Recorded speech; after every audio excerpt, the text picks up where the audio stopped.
भागवत का बयान आया है कि पाकिस्तान से बच के रहने की, उसके दोगलेपन से बच के, वरना फिर जो है आतंकवाद कभी ख़त्म नहीं होगा। मैं तो शुरू से कहता आया हूँ, जब युद्ध विराम हुआ था, किन परिस्थितियों में हुआ था, क्या कंडीशंस दी गई थी, क्योंकि युद्ध विराम की घोषणा के चंद घंटों बाद पाकिस्तान ने सीमा पर बमबारी करी थी। रजौरी पुंज में फायरिंग करी है, मोटर फायरिंग करी है, सीज फायर के चंद घंटों के बाद। तो उन लोगों का क्या भरोसा है जिनकी विश्वसनीयता बिल्कुल ख़त्म हो चुकी है और अंतर्राष्ट्रीय स्तर पर एक्सपोज हो चुके हैं, तो उनके सीज फायर की आश्वासन पर कितना भरोसा करना चाहिए, ये बहुत बड़ा सवाल है। और मुझे तो लगता है कि हमें बहुत सावधानी से काम करना पड़ेगा। अब सरकार ने कहा है कि अगर कोई भी आतंकी घटना होती है तो उसको हम एक एक्ट ऑफ वॉर मानेंगे, इस सरकार ने घोषणा करी है।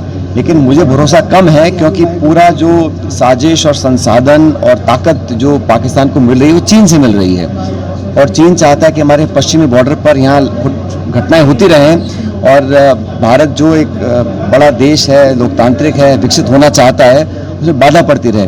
तो ये जो ओपनली टर्की ने और चीन ने खुला समर्थन जो पाकिस्तान को किया है अंतर्राष्ट्रीय स्तर पर, ये बहुत बड़ा चिंता का विषय है, और हम लोगों को उसको टैकल करने के लिए बहुत कुछ करने की ज़रूरत है। अमेरिका ने आज टेरिफ प्लान जो है उसके अंदर 12 कंट्रीज को तो शामिल किया, लेकिन पाकिस्तान को उससे मुक्त रखा है। तो ये अमेरिका पाकिस्तान के संबंध है। जैसे मैंने कहा कि बहुत 2-3 दशक तक हम लोगों ने एक अपना स्टैंड क्लियर किया, और हिंदुस्तान और भारत की जो तुलना होती थी वो ख़त्म हो गई थी। अब लोग हमको चाइना के समकक्ष मानते थे, और एक काउंटर बैलेंस चाइना की तरफ से इंडिया को देखा जाता था। लेकिन अभी हालातों में हमेशा हिंदुस्तान और पाकिस्तान को एक तराजू में तोलने की जो कहावत शुरू की गई है, वो भी एक बहुत दुखद घटना है, क्योंकि हिंदुस्तान की अर्थव्यवस्था पाकिस्तान से 11 गुना है।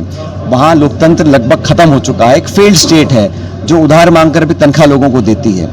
तो मुझे लगता है कि ये दोबारा जो भारत पाकिस्तान को एक तराजू में तोलने का, जिसको बोलते हैं हाइफनेशन, इंडिया पाकिस्तान को एक हाइफनेट करने की कोशिश की जा रही है, वो बड़ा गलत है।